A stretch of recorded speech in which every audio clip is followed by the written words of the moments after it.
Rebirth of my little queen season 2 episode 2 love समझ चुकी थी कि वो गलत जगह पर आ गई थी।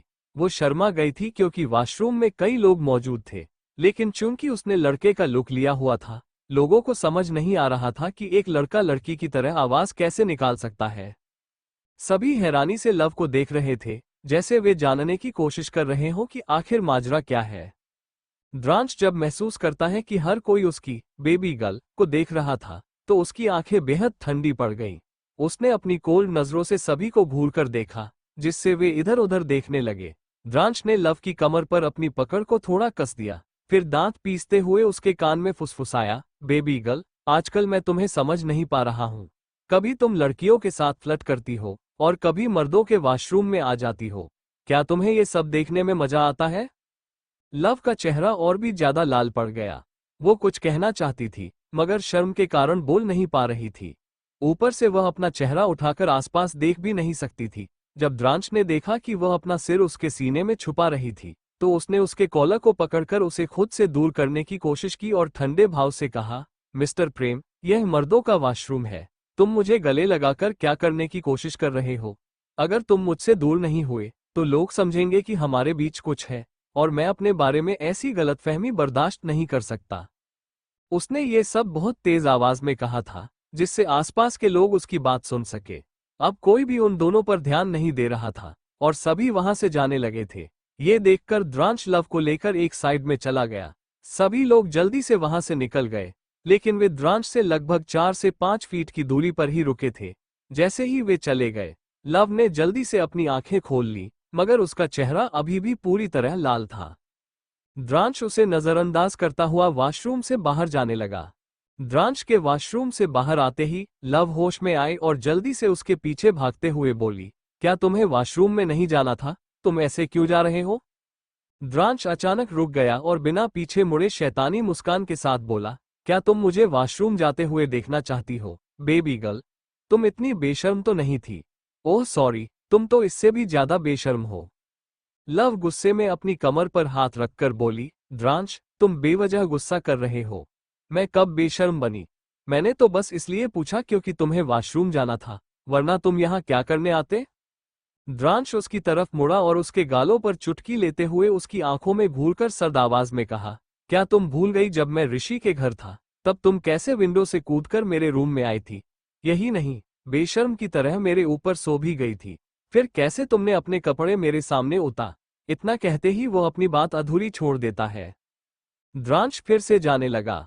लव ने अपने बालों में हाथ फेरते हुए बड़बड़ाया, ये सब कुछ राहु और केतु के कारण हो रहा है। ये दोनों जब से मेरी कुंडली में बैठे हैं, मेरी जिंदगी नर्क बन गई है। राहु तो मेरे साथ है, इसका तो मैं आज भरता बनाऊंगी, पर केतु, वो अभी तक कोमा में है, इसलिए उसके ठीक होने का इंतजार करूंगी। इतना कहते ही वो पैर पटकते हुए द्रांश के पीछे पीछे जाने लगी। कपिल पहले ही रूम में वापस जाने वाला था, मगर फिर कुछ सोचकर बाहर चला गया। वहीं रूम के अंदर ऋषि गुस्से में बैठा हुआ था। वो लगातार दरवाजे को गुस्से से देख रहा था क्योंकि उसने बहुत कोशिश की, पर दरवाजा नहीं खुला। उसके बाद वो स्वाति को देखने लगा। स्वाति पागलों की तरह उसे देख रही थी। वह जानबूझकर ऋषि के करीब बैठते हुए शर्मा कर बोली, सुनिए जी, आपको क्या पसंद है खाने में? आप क्या खाना पसंद करते हैं? और आपको कैसी लड़कियां पसंद है? क्या आप मुझे कुछ बता सकते हैं? इतना कहते हुए वो उम्मीद से ऋषि को देखने लगी, मगर ऋषि उसे बिना किसी भाव के देख रहा था क्योंकि उसे ऐसी बातें पसंद नहीं थीं। उसने रूखे स्वर में कहा, खैर, इस वक्त मुझे शांत लड़की पसंद है। नहीं, शायद गूंगी पसंद है, क्योंकि वो कभी दिमाग नहीं खाती। इतना कहकर वो दूसरी तरफ देखने लगा। स्वाति को महसूस हो रहा था कि ऋषि उसमें इंटरेस्ट नहीं दिखा रहा था, इसलिए वो थोड़ी उदास हो गई। उसने अपने होठों को चबाते हुए आखिरी बार कोशिश करते हुए पूछा, मिस्टर ऋषि, आपकी कोई गर्लफ्रेंड है? ऋषि ने उसकी तरफ गौर से देखा और बिना किसी एक्सप्रेशन के बोला, जहां तक मुझे पता है, तुम्हारी शादी होने वाली है। आखिर तुम मुझसे गर्लफ्रेंड के बारे में पूछकर क्या करना चाहती हो? क्या तुम मुझे अपनी मिस्ट्रेस बनाना चाहती हो? ऋषि के शब्द बहुत कड़वे थे। वो तीखी नजरों से स्वाति को देख रहा था। स्वाति आगे कुछ नहीं बोल पाई, मगर उसका दिल जोर से धड़कने लगा। उसने अपनी मुट्ठी कसकर बंद कर ली और नजर उठाकर ऋषि को देखा, पर उसके कठोर भाव देखकर उसकी हिम्मत नहीं हुई कि वह दोबारा उसे देख सके। वो घबरा गई थी क्योंकि वो बोल्ड लड़की नहीं थी। स्वाति काफी देर तक चुप रही। ऋषि किसी को फोन कर रहा था, मगर कोई कॉल रिसीव नहीं कर रहा था। गुस्से में वह बोला, उस लड़के को तो मैं छोड़ूंगा नहीं। आखिर तुम्हारा होने वाला हस्बैंड क्या करना चाहता है, जो उसने हम दोनों को यहाँ बंद कर दिया? स्वाति घबराकर बोली, वो मेरा होने वाला हस्बैंड नहीं है, वो तो मिस्टर रंधावा। ऋषि ने उसकी बात काटते हुए कहा, द्रांश पहले से ही शादीशुदा है, उस पर नजर मत डालो। स्वाति की आंखों में आंसू आ गए क्योंकि ऋषि उसे गलत समझ रहा था। वो जल्दी से बोली, मैं ऐसी लड़की नहीं हूं, मगर उसकी बात को फिर से काटते हुए ऋषि बोला, तुम कैसी लड़की हो यह मैं पहले ही समझ चुका हूं। मंगेतर होने के बावजूद पहले तुम मुझ पर ट्राई कर रही थी और अब मेरे दोस्त पर नजर डाल रही हो। स्वाति ने सिर झुका लिया और रोने लगी। ठीक उसी वक्त कमरे का दरवाजा खुला और लव मुस्कुराते हुए बोली, स्वाति डार्लिंग, कहाँ हो तुम? तुम्हारा फ्यूचर हस्बैंड आ रहा है। वो मुस्कुराते हुए जैसे ही अंदर देखती है, उसके चेहरे के भाव बदल जाते हैं। स्वाति अपना सिर झुकाकर रो रही थी। इसी वक्त द्रांश भी अंदर आ गया। लव जल्दी से स्वाति के पास गई और उसके कंधे पर हाथ रखते हुए पूछा, क्या हुआ? अभी तो मुझे गए कुछ ही देर हुई है और तुम अब रो रही हो? स्वाति ने अपने आंसू पोंछ लिए और कुछ नहीं बोली। लव गुस्से में ऋषि की ओर देखी और अपनी आस्तीनें चढ़ाते हुए पूछा, तुमने क्या किया उसके साथ? वो क्यों रो रही है? ऋषि ने लव को ऊपर से नीचे तक देखा, फिर हाथ बांधते हुए तीखी आवाज में बोला, तुम जैसा मंगेतर मैंने अपनी पूरी जिंदगी में नहीं देखा, जो अपनी होने वाली बीवी को किसी और मर्द के ऊपर फेंक रहा है। क्या तुम उसे मेरे बिस्तर तक लाना चाहते हो और फिर मुझसे पैसे मांगना चाहते हो? तुम जैसे लोग जिंदगी में कुछ नहीं कर सकते। अगर पैसों से इतना प्यार है तो खुद कमाओ। क्या तुम्हारे मॉम डैड ने यही संस्कार दिए हैं? ऋषि ने अपनी बात पूरी भी नहीं की थी कि लव ने गुस्से से एक पंच बनाया और फिर टेबल पर चढ़कर ऋषि को जोरदार मुक्का मारा। मुक्का इतना स्ट्रांग था कि ऋषि 2 कदम पीछे हट गया। लव टेबल से नीचे उतरी और उंगली दिखाते हुए गुस्से में बोली, अपनी बकवास बंद करो। तुमने स्वाति डार्लिंग को क्यों रुलाया? अभी और इसी वक्त उससे माफी मांगो। वो तुम्हें पसंद करती है, इसलिए अब तक चुप है, और तुम हो कि उसे उल्टा सीधा बोले जा रहे हो। ऋषि ने अपने चेहरे को सहलाते हुए हैरानी से कहा, तुम जैसा बेशर्म इंसान मैंने आज तक नहीं देखा। वो तुम्हारी मंगेतर है और तुम कह रहे हो कि वो मुझे पसंद करती है? लव आराम से बोली, हाँ, तो इसमें प्रॉब्लम क्या है? वो तुम्हें पसंद करती है। हर इंसान आजाद होता है कि वो किसी को भी पसंद कर सकता है। मैं कौन होती हूँ उसे रोकने वाली? ऋषि चौंक गया था। वो कुछ कहने ही वाला था कि अचानक रुक गया। फिर लव को ऊपर से नीचे तक देखते हुए बोला, एक मिनट, तुम लड़की जैसी बातें क्यों कर रहे हो? तुम लड़के हो, कहीं तुम गे तो नहीं हो? उसने अपनी बात पूरी भी नहीं की थी कि लव पैर पटकते हुए तेजी से द्रांश की ओर मुड़ी। गुस्से में वो द्रांश के पास गई और उसे गले लगाते हुए ऋषि की ओर इशारा करके बोली, बेबी देखो ना, ये मुझे गे बोल रहा है और ऊपर से मुझ पर गुस्सा भी कर रहा है और मुझे डांट भी रहा है। इतना तो तुम भी मुझे नहीं डांटते, और ये बाहर वाला होकर भी मुझे डांट रहा है। देखो, ये बार बार मुझे स्वाति का मंगेतर बोल रहा है। जरूर ये चाहता होगा कि मैं स्वाति से शादी कर लूं, ताकि इसका रास्ता साफ हो जाए। शायद ये तुम्हें पसंद करता है, क्योंकि इतने सालों से इसके पास कोई गर्लफ्रेंड नहीं है और ये हमेशा तुम्हारे आसपास घूमता है। तुम बहुत हैंडसम हो, इसलिए मैं मान सकती हूँ कि ऋषि तुम्हें पसंद करता है और मुझे रास्ते से हटाना चाहता है। अब मुझे डर लग रहा है, मैं बहुत ही अनकंफर्टेबल फील कर रही हूँ। लव ने फिर द्रांश को और जोर से गले लगा लिया और इशारे से ऋषि की ओर देखा। लव चाहे गलत कह रही थी या सही, लेकिन द्रांश उसकी बात सुनकर गुस्से में ऋषि को घूरने लगा। उसका चेहरा काफी डार्क हो गया था। उसने ऋषि को वार्निंग भरी नजरों से देखते हुए कहा, तुम्हारी हिम्मत कैसे हुई मेरी बेबी गर्ल को डांटने की? द्रांश की बात सुनकर ऋषि हैरानी से बोला, बेबी गर्ल? ये लंबा चौड़ा लड़का तुम्हारे सीने से लगा हुआ है और तुम इसे बेबी गर्ल कह रहे हो? द्रांश, क्या तुम पागल हो गए हो? क्या होगा अगर लव को इस बारे में पता चल गया? ऋषि ने फिर आगे समझाते हुए कहा, देखो, मैं मानता हूं कि शुरू में मुझे लव पसंद नहीं था, लेकिन वो तुम्हारे लिए परफेक्ट है। उसने कई बार तुम्हारी जान बचाई है, भूल गए? एक बार जब किसी ने तुम्हें खंजर मारा था जिस पर जहर लगा था, वो लव ही थी जिसने तुम्हारी जान बचाई थी। जब तुम्हें एलर्जी हो गई थी, मैं भी तुम्हें ठीक नहीं कर पा रहा था, लेकिन लव ने तुम्हें बचाया था। और तुम हो कि उसे धोखा दे रहे हो? तुम ऐसा कैसे कर सकते हो? द्रांश ने गुस्से से ऋषि की ओर देखा और धीरे से कहा, सॉरी बोलो और अपनी लिमिट क्रॉस मत करो। ऋषि गुस्से में अपने बालों को उलझाते हुए बोला, बिल्कुल नहीं। तुम एक लड़के के लिए इतने पागल हो गए हो कि चाहते हो मैं उसे सॉरी बोलूं? बिल्कुल नहीं। मैं अभी लव को बुलाऊंगा ताकि वो भी देख सके कि उसका पति क्या कर रहा है। ये कहते ही ऋषि ने अपना फोन निकाला और कॉल करने लगा। मगर लव की आंखों में एक अलग ही चमक थी। उसके दिमाग में कुछ चल रहा था। वो तेजी से ऋषि के पास गई, उसका फोन छीना और कॉल काट दी। फिर जल्दी से द्रांश के पास जाकर उसका हाथ पकड़ते हुए डरी हुई आवाज में बोली, स्वीट हार्ट, मुझे बहुत डर लग रहा है।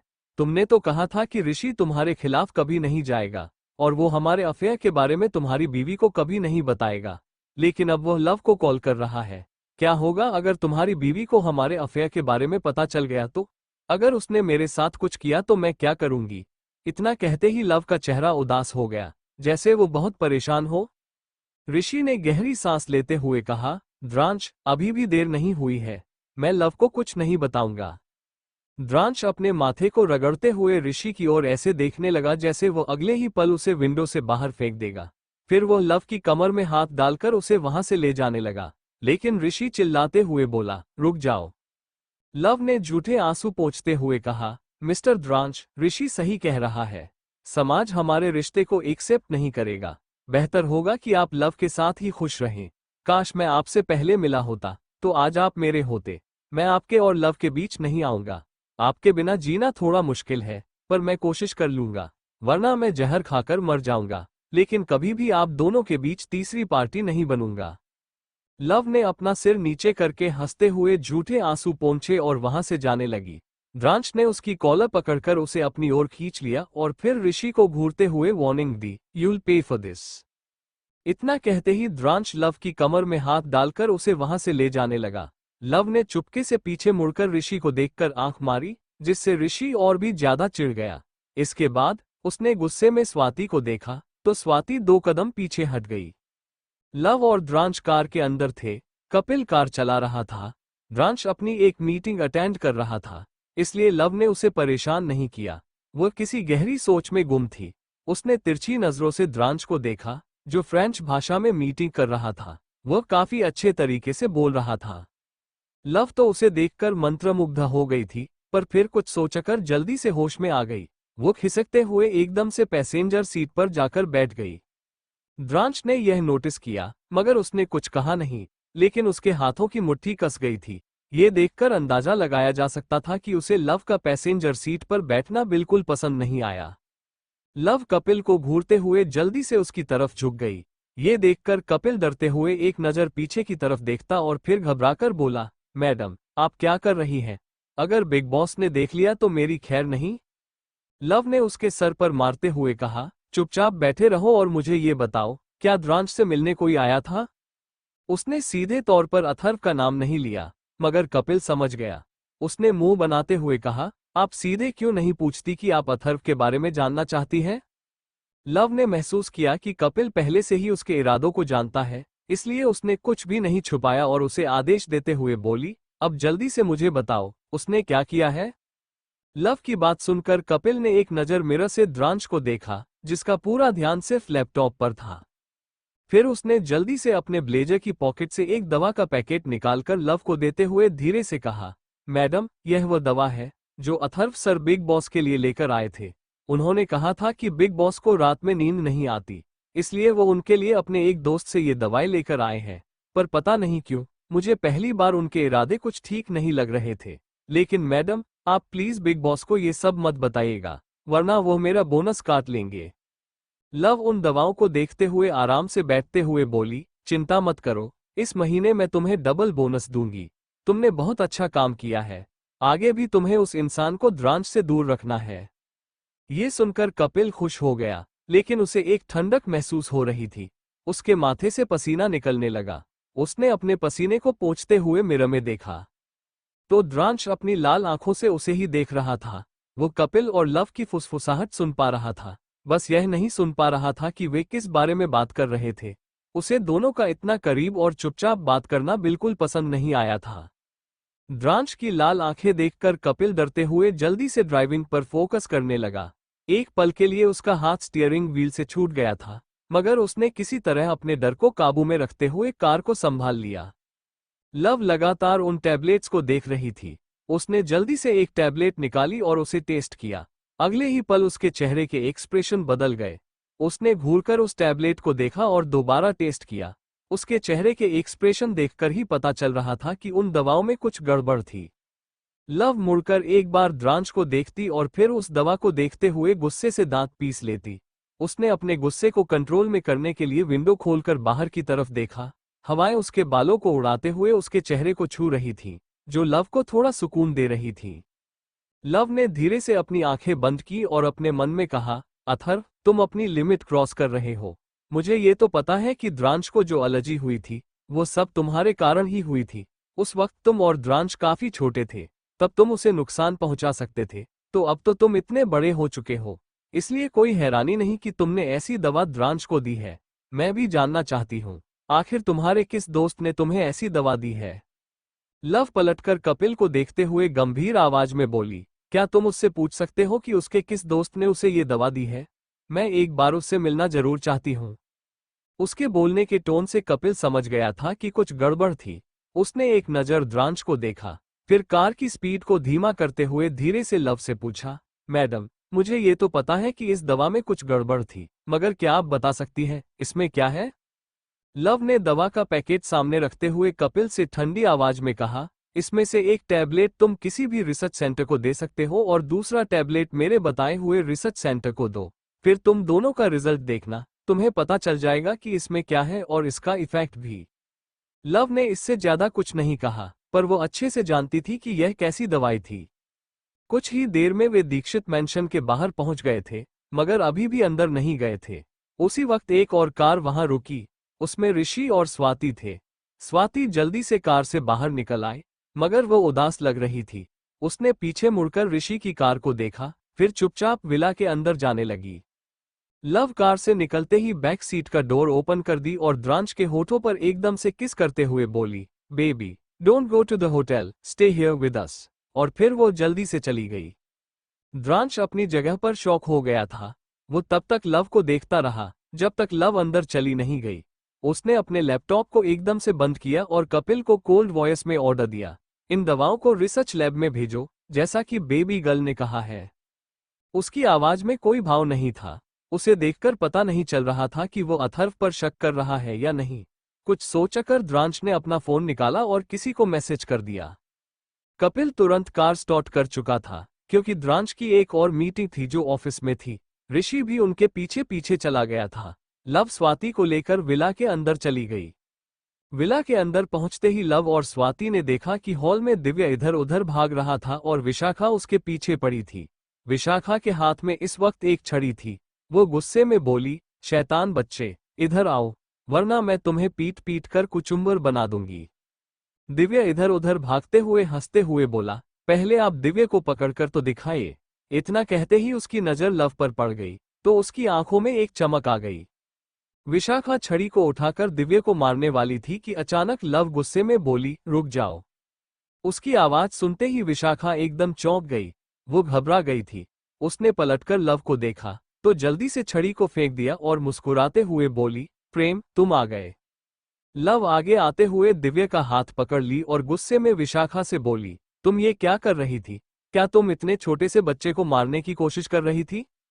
उसे इतनी ज्यादा गुस्से में देखते ही विशाखा गुस्से में दिव्या को देखी, मगर फिर मुस्कुराते हुए बोली, तुम्हें तो पता है ना बच्चे कितने ज्यादा शरारती होते हैं। मैं तो बस इन्हें डिसिप्लिन कर रही थी। लव हंसकर बोली, तो क्या एक बच्चे को मारकर डिसिप्लिन किया जाता है? ये सिर्फ 3 साल का है। क्या तुम सच में एक 3 साल के बच्चे को मारना चाहती हो, वो भी इतनी मोटी छड़ी से? विशाखा समझते हुए बोली, अरे नहीं नहीं, तुम गलत समझ रही हो। मैं तो बस इसे शॉपिंग पर लेकर जाना चाहती थी, मगर यह बच्चा है कि जा ही नहीं रहा था। मैं इससे बहुत प्यार करती हूँ। मैं इसे बाहर घुमाना चाहती हूँ। इसके लिए नए नए कपड़े खरीदना चाहती हूँ, ताकि इसे कभी यह न लगे कि इसके मॉम डैड नहीं है। मैं तो बस एक अच्छा काम कर रही थी, मगर तुम मुझे गलत समझ रही हो। इतना कहते ही वो रोनी सूरत बना ली। लव उसकी एक्टिंग देखकर मन ही मन हंसने लगी। एक पल के लिए उसकी आंखों में चमक आ गई थी, मगर फिर वह सामान्य होते हुए दिव्य को गोद में उठा लेती है और उसके गालों को सहलाते हुए प्यार से पूछती है, दिव्य क्यों नहीं जा रहे हो? देखो विशाखा आंटी कितने प्यार से तुम्हें शॉपिंग पर लेकर जा रही है। तुम अभी बच्चे हो, तुम्हें खिलौनों से खेलना चाहिए और नए नए कपड़े पहनने चाहिए। क्या तुम्हें नहीं लगता कि तुम्हें उनके साथ बाहर शॉपिंग पर जाना चाहिए?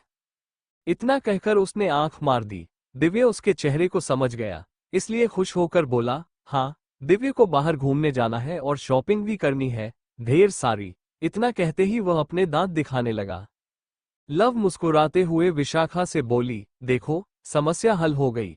वह जाने को तैयार है, तुम्हें बस उसे प्यार से समझाना चाहिए था, तब ये तुम्हारी सारी बातें मान जाता।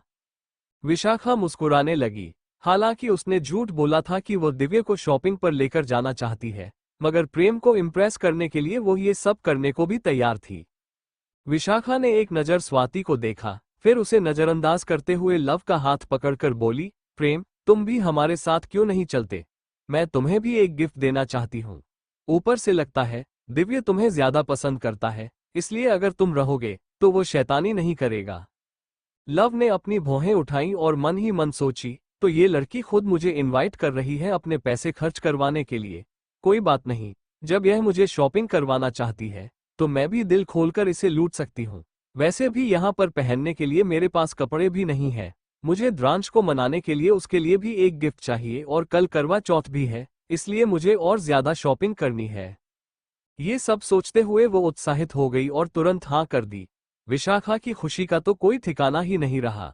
वो जल्दी से अपने कमरे में जाकर अपना बैग ले आए, मगर उसके आने से पहले ही लव स्वाति की तरफ झुकते हुए उसके कान में बोली, दक्ष का ध्यान रखना और हाँ, इन बच्चों को बिल्कुल भी शक मत होने देना कि मुझे पता है कि ये दो हैं और एक ही शक्ल के हैं। इन लोगों ने बहुत अच्छे से मुझसे बात छुपाने की कोशिश की है। ये सुनकर स्वाति हंसते हुए अंदर चली गई। उसके बाद विशाखा के आते ही लव दिव्य को लेकर शॉपिंग मॉल चली गई। वे लोग मुंबई के सबसे बड़े शॉपिंग मॉल में गए थे। उनका स्वागत करने के लिए पहले से ही मैनेजर खड़े थे। लव ने अपने एक पॉकेट में हाथ डाला था और दूसरे हाथ से दिव्य का हाथ पकड़ा हुआ था ताकि वो यहाँ वहां भागे नहीं। कुछ ही देर में वे बच्चों के सेक्शन में पहुंच गए, जहां पर खिलौने और कपड़े थे। दिव्य ये सब देखकर खुश हो गया था। लव ने देखा कि विशाखा की नज़र दूसरी तरफ थी, तो वह घुटनों के बल बैठकर दिव्य के कान में बोली, जो तुम्हें पसंद हो वो सब ले लो, इनफैक्ट सारे ले लो। पैसों की चिंता मत करना, विशाखा आंटी हिसाब दे देंगी। वो दिव्य को आंख मारते हुए भेज देती है। वहीं दिव्य एक सेल्सगर्ल के साथ चला गया था। वो फालतू की चीजें भी उठाकर ट्रॉली में डाल रहा था। लव भी आसपास की चीजों को देखने लगी। इसी वक्त उसकी नजर एक ऐसे इंसान पर पड़ी जिसे देखते ही उसकी मुट्ठी कस गई और उसके हाथ हल्के से कांपने लगे। उसके हाव भाव से साफ पता चल रहा था कि कुछ तो हुआ था उसके साथ। लव का शरीर वहीं जम चुका था। उसकी सांसें तेज हो गई थी। ऐसा लग रहा था जैसे उसे सांस लेने में परेशानी हो रही हो। वो जल्दी से कपड़ों के पीछे छिप गई और लंबी लंबी सांसें लेते हुए खुद को शांत करने की कोशिश करते हुए बोली, वो यहाँ पर क्यों है? उसके माथे से पसीना बह रहा था, लेकिन उसने किसी तरह अपने दांतों को आपस में दबाते हुए खुद को काबू में रखा। जैसे ही वो दोबारा उसकी तरफ देखने वाली थी, अचानक वो 2 कदम पीछे हट गई। वो थोड़ी सी हैरान थी, क्योंकि जिस इंसान को उसने कुछ देर पहले थोड़ी दूरी पर देखा था, वो अब उसके एकदम करीब खड़ा था। उसके सामने खड़े इंसान ने मुस्कुराते हुए कहा, मेरी प्यारी लव, तुम यहाँ पर, और तुम लड़कों के भेष में क्यों हो? पर तुम चाहे लड़कों के भेष में रहो या किसी और रूप में, मैं तुम्हें अच्छे से पहचान सकता हूँ। भले ही मैं तुम्हारा असली पिता नहीं हूँ, लेकिन कहने के लिए पूरे 8 महीने तक मैं तुम्हारा पिता था, तो उस हिसाब से तुम्हें मुझे डैडी कहना चाहिए था। उस वक्त तुम सिर्फ 6 साल की थी, पर अब इतनी बड़ी हो गई हो। उस आदमी की आवाज में घमंड झलक रहा था, मगर उसके चेहरे के हाव भाव बेहद डरावने थे, जैसे वह लव से बात नहीं कर रहा था बल्कि उसे डरा रहा था। उसकी मुस्कुराहट से ही यह साफ हो रहा था कि उन 8 महीनों में उसने लव के साथ कभी कुछ अच्छा नहीं किया था। लव ने अपने कदम पीछे लेते हुए घबराकर कहा, मैं तुम्हारी बेटी नहीं हूं, और वे 8 महीने तुमने मुझे जबरदस्ती अपने साथ रखा था। वह लगातार पीछे हट रही थी। कुछ पुरानी यादें उसके दिमाग पर हावी होने लगी, जिससे उसकी सांसें तेज हो गईं। उसका पूरा चेहरा लाल पड़ गया था। वहीं वह आदमी शैतानी मुस्कान लिए धीरे धीरे लव की तरफ बढ़ता जा रहा था। वह आदमी हंसते हुए बोला, लव, लगता है आज भी तुम्हारे अंदर मेरा डर बाकी है। और वो खत्म क्यों होगा? तुम्हें पता है, जब से तुम गई हो मैं हमेशा गुस्से में रहता हूँ और अपना गुस्सा किसी पर निकाल नहीं पाता। पर जब तुम 8 महीने तक मेरे साथ थी, तब मैं अपना गुस्सा अक्सर तुम्हें मारकर उतार लेता था। तो क्यों ना तुम फिर से मेरे साथ चलो, ताकि मैं अपना गुस्सा हमेशा तुम पर उतार सकूं? ये कहते हुए उसने अपना हाथ लव की तरफ बढ़ाया। प्रेम, उठो, प्रेम, तुम्हें क्या हुआ? विशाखा लगातार लव को होश में लाने की कोशिश कर रही थी। लव मॉल के एक सोफे पर बेहोश पड़ी थी। विशाखा बार बार उसे होश में लाने की कोशिश कर रही थी, जबकि दिव्य वहां मौजूद नहीं था क्योंकि वो अब भी शॉपिंग में व्यस्त था। एक सेल्स गर्ल जल्दी से एक गिलास पानी लेकर आए। विशाखा ने थोड़ा सा पानी लव के चेहरे पर डाला, जिससे उसकी पलकों में हल्की हरकत हुई। लव ने धीरे धीरे अपनी आंखें खोली और फिर एक झटके से उठकर इधर उधर देखने लगी। इस समय उसके चेहरे पर हल्का डर झलक रहा था, लेकिन जैसे ही उसकी नजर विशाखा पर पड़ी, उसके हाव भाव थोड़े बदल गए। अपने इमोशंस को काबू में करने के लिए उसने अपनी मुट्ठी कसकर बंद कर ली और एक बार फिर चारों ओर नजर दौड़ाए, मगर उसे वह इंसान कहीं भी नजर नहीं आया जिससे वो थोड़ी देर पहले मिली थी। विशाखा ने लव के कंधे पर हाथ रखते हुए चिंतित स्वर में पूछा, क्या हुआ तुम्हें? सब ठीक तो है ना? तुम घबराई हुई क्यों लग रही हो? लव अचानक खड़ी हो गई। उसने 3-4 बार गहरी सांस ली और जब उसे थोड़ा बेहतर महसूस हुआ, तो अपने रुमाल से माथे का पसीना पोंछते हुए मुस्कुराकर बोली, नहीं, कुछ नहीं। शायद सुबह से कुछ ढंग से खाया नहीं है, इसलिए कमजोरी के कारण चक्कर आ गया था। विशाखा ने उसके माथे को छुआ, जिससे लव को थोड़ा अजीब लगा, मगर उसने कुछ नहीं कहा। फिर विशाखा ने उसका हाथ पकड़ते हुए कहा, दिव्य जब तक शॉपिंग कर रहा है, चलो हम कुछ खा लेते हैं। सेकंड फ्लोर पर ही एक रेस्टोरेंट है। मगर लव ने तुरंत अपना हाथ छुड़ाते हुए कहा, विशाखा डार्लिंग, मुझे लगता है हमें घर चलना चाहिए। ये कहते हुए भी उसकी नजरें लगातार आसपास उस इंसान को तलाश रही थीं। विशाखा को भी उसकी बात सही लगी। लव का अब शॉपिंग करने का बिल्कुल मन नहीं था। वो बस जल्द से जल्द वहां से निकलना चाहती थी। तभी दिव्य वहां आ गया। उसके साथ एक सेल्स गर्ल थी, जिसने ट्रॉली पकड़ी हुई थी और पूरी ट्रॉली सामान से भरी हुई थी। ऐसा लग रहा था जैसे दिव्य ने पूरा मॉल ही खरीद लिया हो। उसने ज्यादातर फालतू की चीजें ही खरीद रखी थी। उसे देखकर लव के होठों पर मुस्कान आ गई। वो दिव्य को गोद में उठाकर उसके गालों पर प्यार से किस करते हुए बोली, लगता है तुमने अच्छी तरह से शॉपिंग की है। दिव्य खुशी से बोला, हाँ बिल्कुल। फिर विशाखा को देखते हुए आगे बोला, आंटी आप जल्दी से पेमेंट कर दीजिए, फिर हम घर चलते हैं।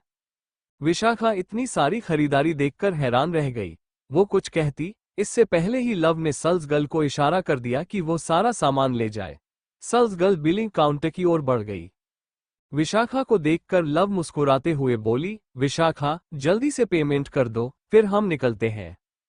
सेल्स गर्ल ने जल्दी से एक बड़ा सा बिल बना दिया। विशाखा टोटल अमाउंट देखना चाहती थी, मगर लव ने उसे ऐसा नहीं करने दिया और जल्दी से उसे फोर्स करते हुए बोली, जल्दी से पेमेंट करो, मुझे बहुत चक्कर आ रहा है। विशाखा लव पर अच्छा इंप्रेशन जमाने के लिए तुरंत अपना ब्लैक कार्ड दे देती है। जैसे ही पेमेंट हुआ, विशाखा के फोन पर एक मैसेज आया। वो अपने फोन को देखने ही वाली थी कि लव ने उसे ये भी मौका नहीं दिया। लव ने उसका फोन ले लिया और चुपके से देखा तो टोटल अमाउंट 50 लाख से भी ऊपर का था। उसने दिव्य के कंधे पर हल्की थपकी दी, फिर विशाखा का हाथ पकड़कर मुस्कुराते हुए बोली, चलो अभी मेरा मूड अच्छा हो गया है।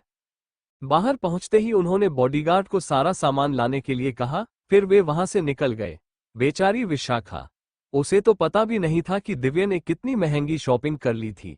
विशाखा खिड़की के बाहर देख रही थी, जबकि लव दिव्य को गोद में लिए खुशी मना रही थी। उनकी कार जैसे ही मॉल से गुजरी, एक आदमी की परछाई मॉल के एंट्रेंस के पास खड़ी दिखी। उस परछाई के होठों पर एक डेविल स्माइल थी। विला पहुंचते ही लव तुरंत अपने कमरे में भाग गई। उसने अपना लैपटॉप निकाला और तेजी से कीबोर्ड पर उंगलियां चलाने लगी। कुछ ही देर में वह मुस्कुराते हुए बोली, अब मजा आएगा। मैं नहीं चाहती कि तुम्हें इतनी जल्दी पता चले कि आज तुमने अपने कितने पैसे गंवाए हैं, विशाखा। इसलिए मैंने तुम्हारे फोन को हैक करके तुम्हारे सारे अकाउंट डिटेल्स हटा दिए हैं। लव बहुत खुश थी, मगर अचानक ही उसे फिर से उस आदमी की याद आ गई। उसके चेहरे पर टेंशन साफ झलकने लगी। उसने आंखें बंद कर ली और चुपचाप बैठ गई। अब उसका सिर बहुत तेज दर्द करने लगा था। वह अपने कमरे से बिल्कुल भी बाहर नहीं निकली। डिनर का समय भी हो गया था, मगर फिर भी वह बाहर नहीं गई। रात के 10 बजे द्रांश की कार दीक्षित मैंशन के बाहर आकर रुकी। वो बिना किसी भावना के कार से बाहर निकला और मैंशन के अंदर जाने लगा। हॉल में मिस्टर दीक्षित अभिजीत के साथ एक प्रोजेक्ट के बारे में चर्चा कर रहे थे। जैसे ही उन्होंने द्रांश को देखा, दोनों पहले तो हैरान रह गए, मगर फिर उनके चेहरे पर खुशी झलकने लगी। लेकिन द्रांश ने उन पर कोई ध्यान नहीं दिया और सीधा ऊपर की ओर जाने लगा। मिस्टर दीक्षित मुस्कुराकर बोले, मिस्टर रंधावा। द्रांश बिना रुके भारी और कठोर आवाज में बोला, जब तक प्रेम यहाँ है, मैं भी यही रहने वाला हूँ। इतना कहकर वो तुरंत कमरे की ओर चला गया। द्रांश जब कमरे में पहुंचा तो उसने देखा कि लव बेड पर लेटी हुई थी और उसकी आंखें बंद थीं।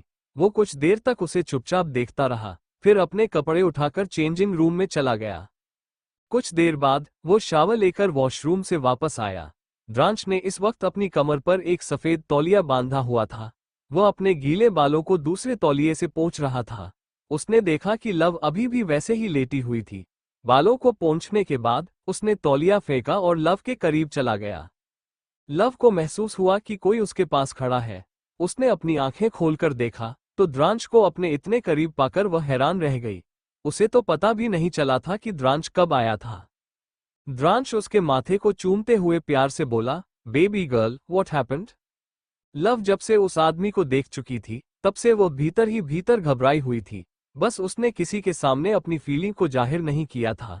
उस वक्त उसे किसी सहारे की जरूरत थी, जो उसके पास नहीं था। मगर अब द्रांश को अपने सामने देखते ही वो खुद को रोक नहीं पाई और झट से उसे गले लगा लिया। द्रांश, लव ने धीमे स्वर में उसे पुकारा और अपना सिर उसके सीने में छिपा लिया।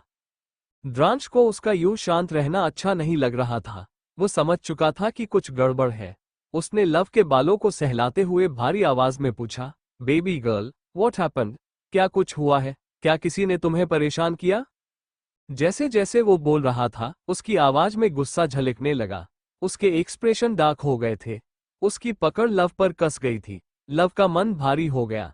वो द्रांश की गोद में बैठी और अपना सिर ऊपर उठाया। उसने दोनों हाथों से द्रांश के गालों को पकड़ते हुए अचानक कहा, मुझे तुमसे कुछ चाहिए, क्या तुम दोगे?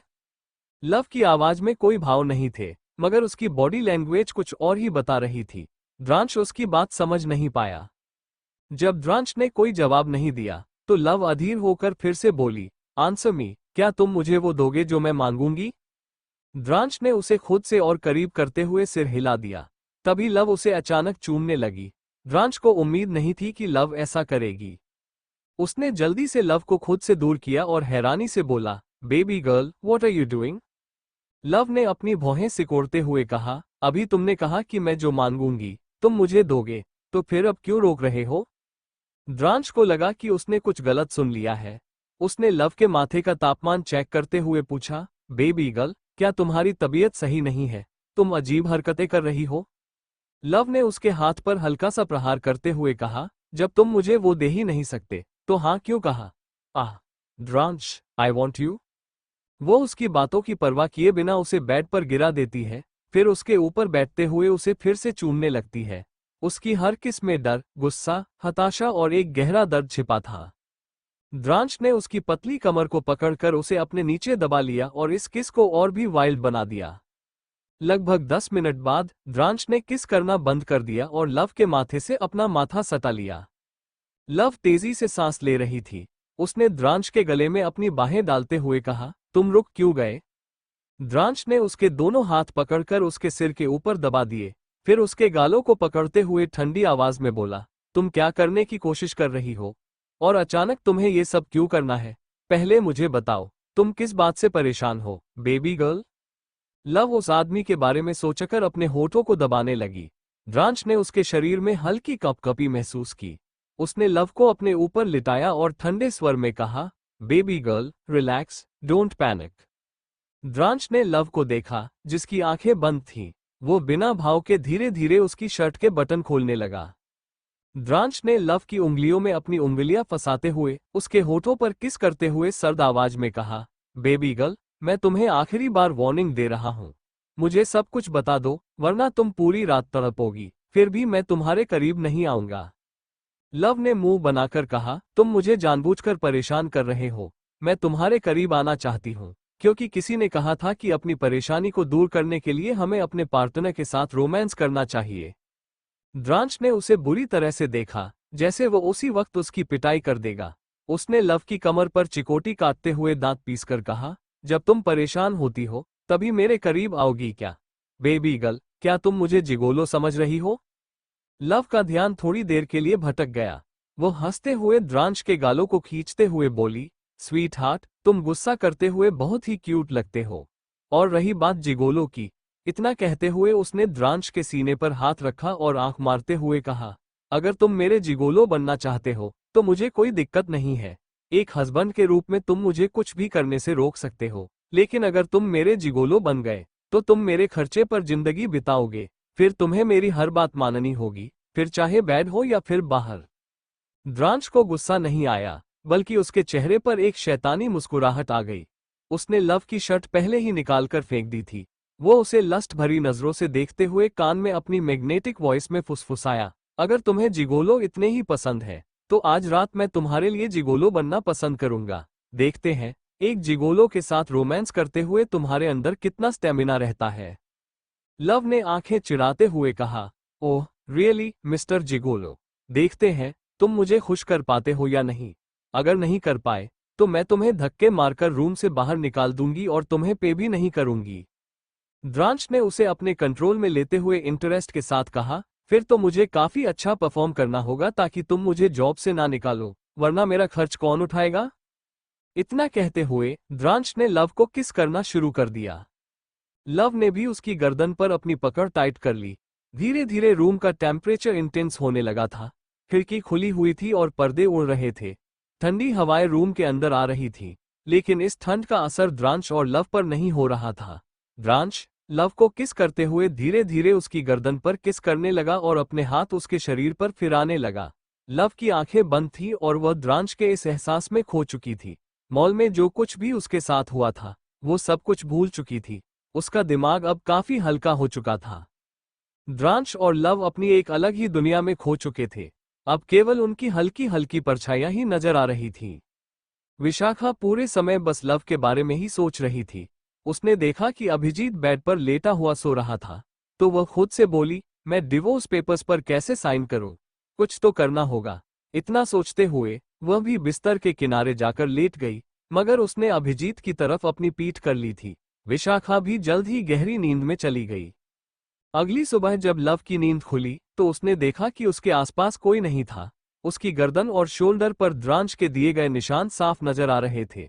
यही नहीं, उसके होंठ भी बुरी तरह से लाल पड़ चुके थे। लव की आंखें भी लाल थीं, जैसे उसकी नींद पूरी न हुई हो। उसने पलटकर घड़ी में समय देखा तो सुबह के 7 बजे बज रहे थे। फिर गुस्से में बड़बड़ाई, मैंने तो सिर्फ रोमांस करने के लिए कहा था, पर इस आदमी ने मुझे पूरी रात सोने नहीं दिया। इतना कहते हुए वह उठकर बैठ गई और खुद को चादर से अच्छे से ढक लिया। पर अचानक उसे कुछ एहसास हुआ। वो बेड से खड़ी हो गई और इधर उधर चलते हुए हैरानी से बोली, मुझे दर्द क्यों नहीं हो रहा है? बार बार ऐसा होना कोई इत्तेफाक तो नहीं हो सकता? इतना सोचते ही वो जल्दी से वॉशरूम के अंदर चली गई। अंदर पहुंचते ही उसने देखा कि द्रांश आंखें बंद किए हुए बाथटब में लेटा हुआ था।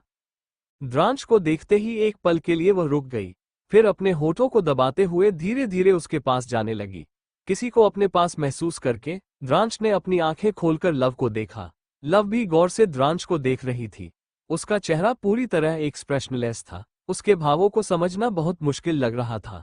लव समझ नहीं पाई कि द्रांश इस वक्त कैसा महसूस कर रहा होगा। जब वो काफी देर तक कुछ नहीं बोली तो द्रांश ने दोबारा अपनी आंखें बंद कर ली। लव जल्दी से उसे गले लगाते हुए बोली, बेबी, तुम्हें कैसा महसूस हो रहा है? द्रांश बिना आंखें खोले ही ठंडी आवाज में बोला, ये सवाल तुम उस जिगोलो से कर रही हो जिसके साथ तुमने रात बिताई, या फिर अपने पति से? लव उसकी आवाज में इरिटेशन महसूस कर पा रही थी। उसने एक नज़र द्रांश को देखा और गुस्से में अपने हाथ से जोर से बाथटब में पानी मार दिया। अगले ही पल द्रांश के एक्सप्रेशन थोड़े बदल गए। वो उसके हाथ को देखने लगा। द्रांश के एक्सप्रेशन देखकर लव को शायद कुछ समझ आ गया था, लेकिन वो अब भी हैरान थी। वो इतनी शॉक थी कि अपनी जगह से उठने ही वाली थी, मगर द्रांश ने झटके से उसे पकड़कर अपनी गोद में बैठा लिया। बाथटब में गिरने के कारण लव ने कसकर अपनी आंखें बंद कर ली और टब का पानी भी जमीन पर फैल गया। लव अभी भी शॉक्ड होकर द्रांश को देख रही थी।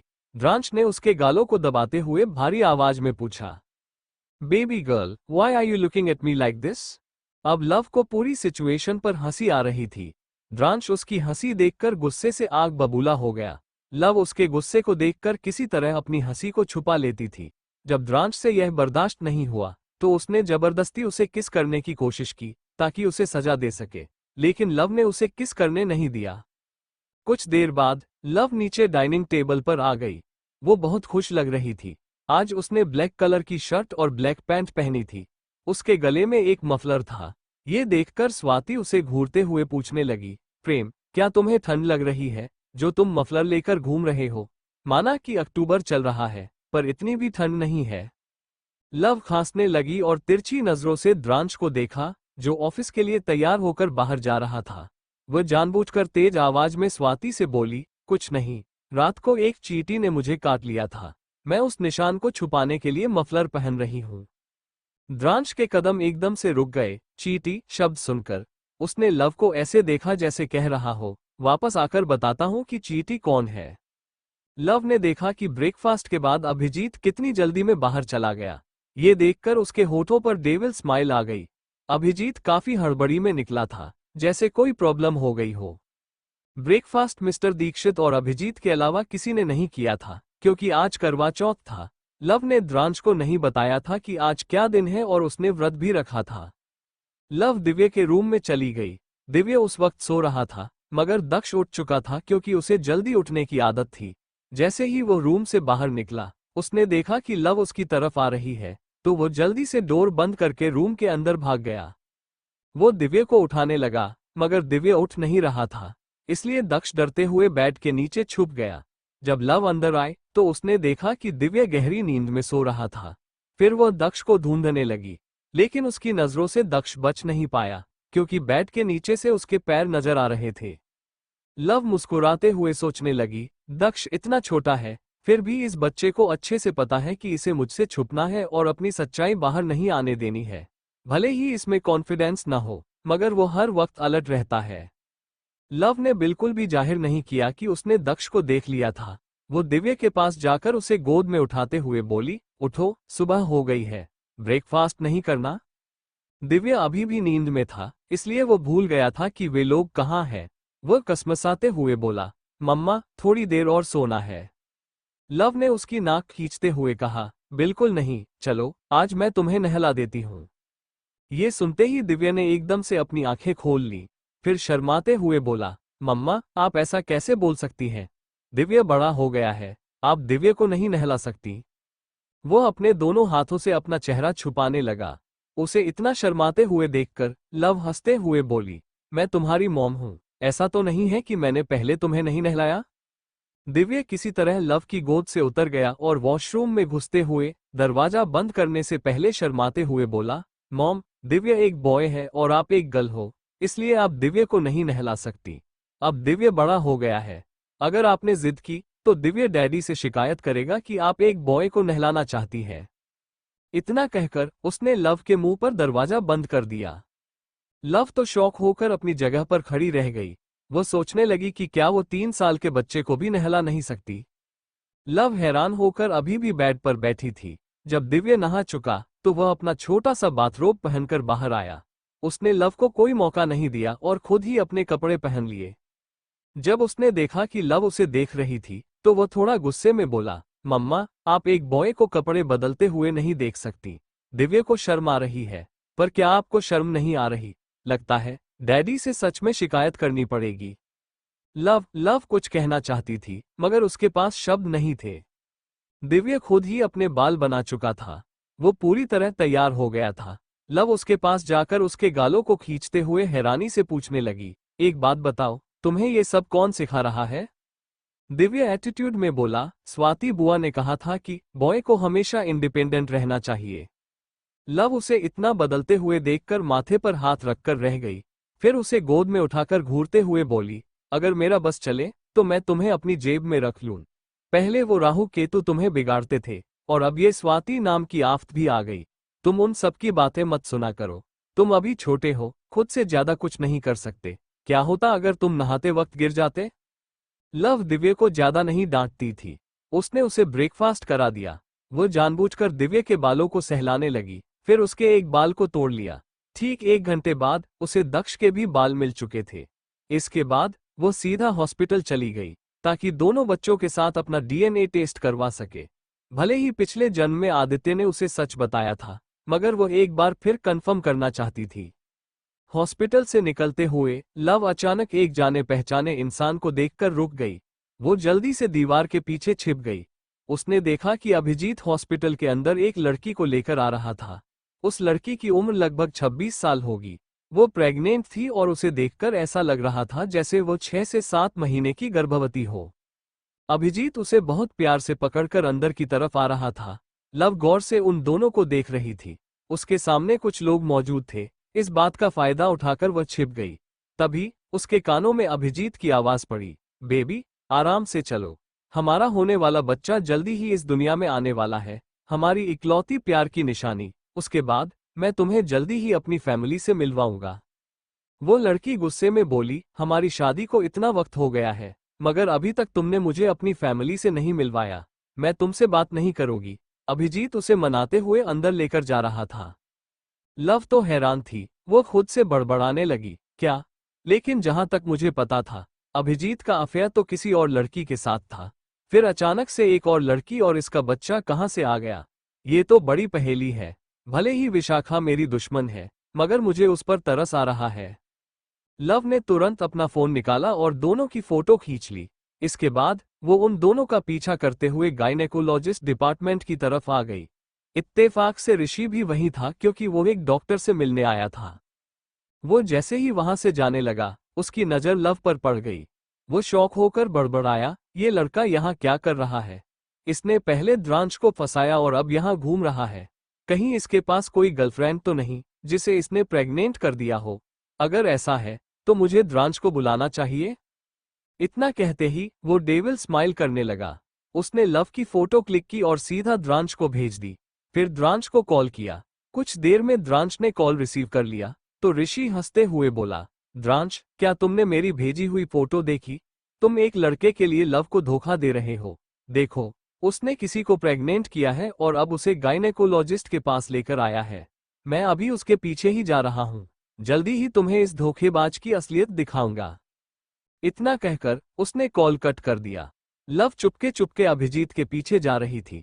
तभी ऋषि अचानक से आया और उसने लव का हाथ पकड़कर उसे दीवार से सटा दिया, फिर उसकी कलाई को बुरी तरह से मोड़ दिया। लव इन सबके लिए तैयार नहीं थी, इसलिए वो हैरान रह गई। ऋषि ने बहुत मजबूती से उसकी कलाई को पकड़ा था। वहीं दूसरी तरफ द्रांश इस वक्त एक मीटिंग में बिजी था। वो जैसे ही ऋषि से बात करके कॉल कट करता, अचानक उसे अपने हाथों की कलाई में दर्द महसूस हुआ। उसने मास्क पहना था, इसलिए उसके चेहरे के एक्सप्रेशन कोई देख नहीं पाया, मगर कपिल को कुछ गलत लग रहा था। उसने द्रांश के कंधे पर हाथ रखकर फिक्र भरी आवाज में पूछा, बिग बॉस क्या आप ठीक हैं? अगले ही पल द्रांश को अपने हाथ में और भी तेज दर्द हुआ और वो जल्दी से अपने दूसरे हाथ से अपने पहले हाथ को पकड़ लिया। लव गुस्से में ऋषि को देख रही थी, जिसने उसके हाथ को कसकर पकड़ रखा था। उसने झटके से अपना हाथ छुड़ाते हुए कहा, क्या कर रहे हो? छोड़ो मेरे हाथ को। ऋषि मुस्कुराते हुए बोला, बिल्कुल भी नहीं। आज मैं तुम्हारी सच्चाई द्रांश के सामने लाकर रहूंगा। तुम्हें क्या लगता है तुम किसी को भी धोखा दे सकती हो? द्रांश तुम्हारे पीछे पागल हो सकता है, मगर मैं नहीं। कहते ही उसने लव का हाथ और भी कसकर पकड़ लिया। लव ने गुस्से में एक जोरदार किक ऋषि के पैरों पर मारी। ऋषि लड़खड़ाते हुए 2 कदम पीछे हटा, फिर गुस्से में उसे घूरते हुए बोला, तुम भाग कहाँ रही हो? रुक जाओ, वरना मुझसे बुरा कोई नहीं होगा। लव इधर उधर अभिजीत को ढूंढते हुए आगे बढ़ने लगी, मगर ऋषि उसका पीछा नहीं छोड़ रहा था। वो झुंझलाते हुए मुड़ी और गुस्से में बोली, तुमने मेरा सारा प्लान तबाह कर दिया। ऋषि ने उंगली उठाकर उसे चेतावनी दी, प्लान तो तब बर्बाद होगा जब तुम्हारी सच्चाई द्रांश के सामने आएगी। लव इरिटेट होकर फिर से उसके पैरों पर एक और किक मारती है। उसने हार नहीं मानी और कोई सुरक्षित जगह ढूंढने लगी, मगर जहां भी जाती ऋषि उसका पीछा करता रहा। वो मन ही मन बड़बड़ाए, सबसे पहले मुझे इस गधे से पीछा छुड़ाना होगा। पता नहीं कौन सी मुसीबत पीछे पड़ गई है। लव ने अपनी कमर पर हाथ रखकर चारों ओर नजर घुमाए। तभी उसे एक उपाय सूझा और वो तेजी से भागने लगी। ऋषि भी उसे पकड़ने के लिए उसके पीछे दौड़ा। लव भागते हुए सीधे लेडीज वॉशरूम में घुस गई। ऋषि भी उसके पीछे बढ़ा, मगर दरवाजे पर ही रुक गया। अंदर जाने में उसे शर्मिंदगी महसूस हो रही थी, मगर गुस्सा भी आ रहा था। वो दरवाजे के बाहर खड़े होकर चिल्लाया, प्रेम, चुपचाप बाहर आ जाओ। तुम्हें शर्म नहीं आती? तुम लेडीज वॉशरूम में घुस गए हो। इससे ही पता चलता है कि तुम्हारा कैरेक्टर कैसा है। बाहर आओ। अंदर लव उसे नजरअंदाज करते हुए देख रही थी। वहां पहले से दो लड़कियां मौजूद थीं, जो उसे हैरानी से घूर रही थीं। ये देखकर लव ने उन्हें एक फ्लाइंग किस दे दी, जिससे वे शर्मा गईं। लव ने हल्के से अपनी नाक रगड़ते हुए कहा, मैं क्या करूं? वो आदमी मेरे प्यार में पागल हो गया था, इसलिए मेरे पीछे पड़ा है। मगर मैं एक नॉर्मल आदमी हूं, जिसे सिर्फ खूबसूरत लड़कियां पसंद है। इतना कहकर उसने चारों ओर देखा और पाया कि वॉशरूम के दूसरी तरफ एक छोटी सी खिड़की थी। उसने अपने पतले से शरीर को देखा और सोचा कि वह आसानी से वहां से निकल सकती है, मगर वो खिड़की काफी ऊंचाई पर थी। लव जल्दी से स्लैब पर चढ़ी, फिर किसी तरह दीवार पर चढ़कर खिड़की से बाहर निकल गई। अंदर मौजूद लड़कियां ये देखकर अपने मुंह पर हाथ रखकर हैरान रह गईं।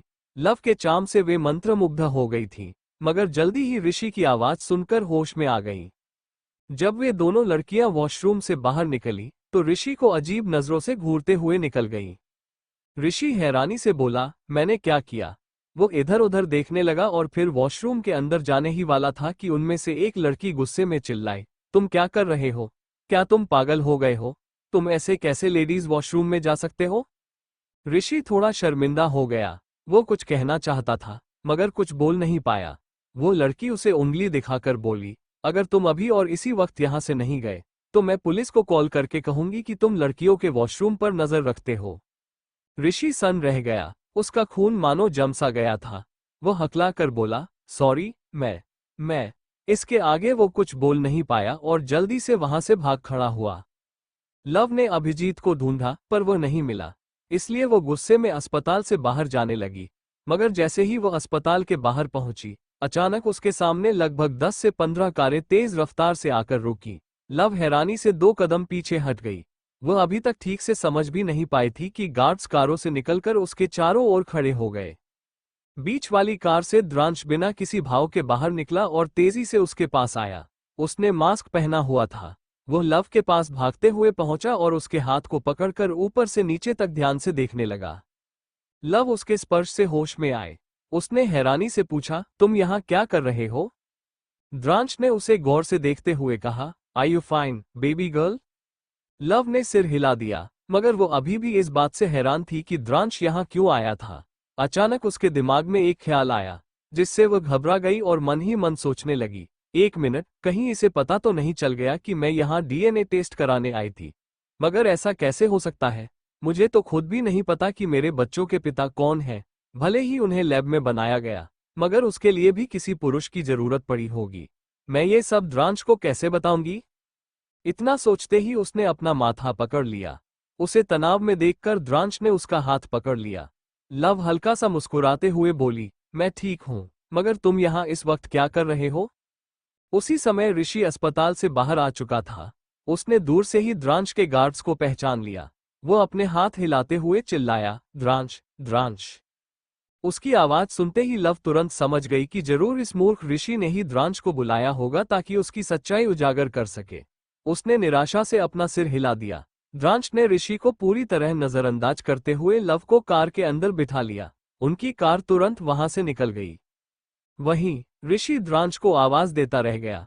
उनके जाते ही वो गुस्से में पैर पटकते हुए बोला, आखिर यह प्रेम है कौन? मैं भी इसका सच पता करके रहूंगा। इतना कहकर उसने फोन निकाला और किसी को कॉल किया। इस वक्त उसके चेहरे पर गुस्से की लकीरें साफ दिख रही थीं। दूसरी ओर कार के अंदर पूरी तरह शांति छाई हुई थी। द्रांश लव की कलाई को देख रहा था, जो ऋषि की पकड़ के कारण हल्की लाल पड़ गई थी। उसकी आंखें बेहद कठोर हो गई थीं। उसने अपने गुस्से को काबू में रखा और फर्स्ट एड बॉक्स निकालकर लव की कलाई पर मरहम लगाने लगा। लव लगातार उसे देख रही थी, क्योंकि द्रांश बहुत ही गंभीरता से दवा लगा रहा था। वो इस वक्त और भी ज्यादा आकर्षक लग रहा था। दवा लगाने के बाद जैसे ही द्रांश ने लव की ओर देखा, लव हड़बड़ा गई। मगर द्रांश ने धीरे से अपना मास्क नीचे कर लिया। फिर उसके गालों को पकड़कर ठंडे भाव से बोला, बेबी गर्ल, तुम कब तक ऐसे रहने वाली हो? मैं तुम्हें सिर्फ 3 दिन दे रहा हूं। अगर इन 3 दिनों में तुम जो करना चाहती हो वह नहीं कर पाए तो उसके बाद जो मैं चाहूंगा वही होगा।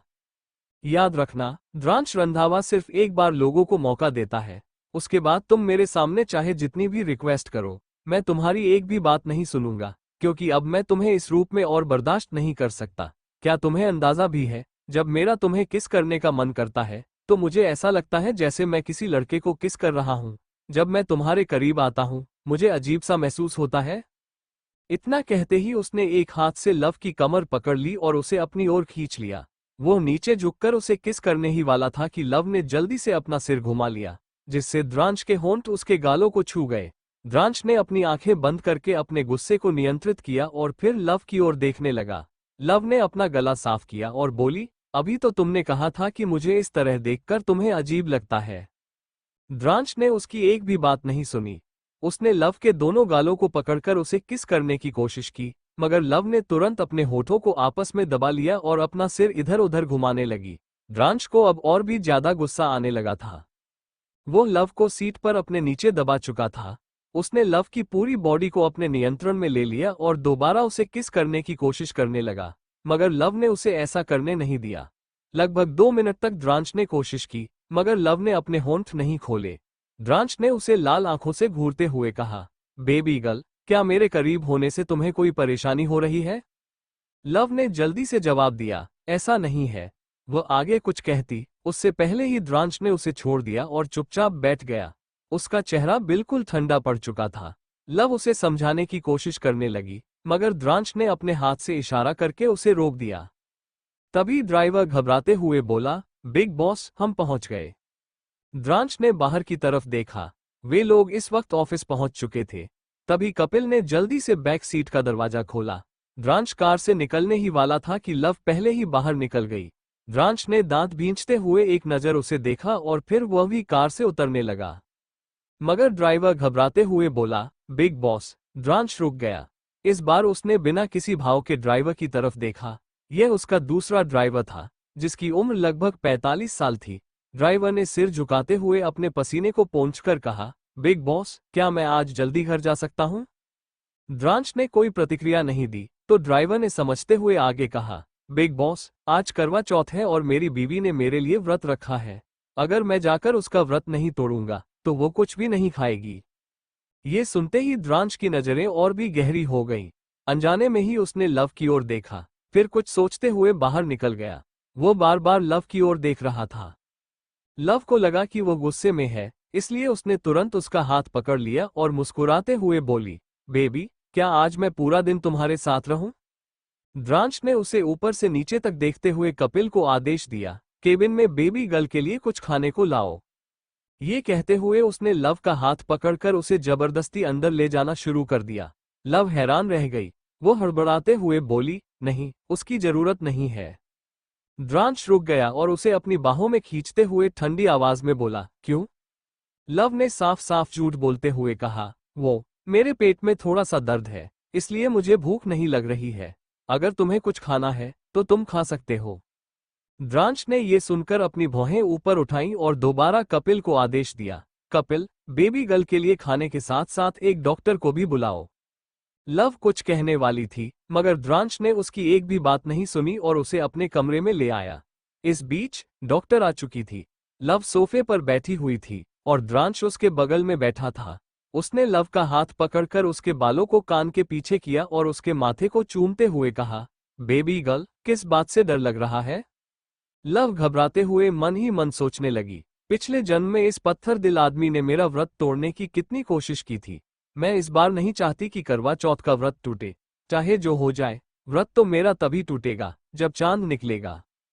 ये सोचते ही उसने हल्की सी हंसी के साथ कहा, किसी चीज का डर नहीं है।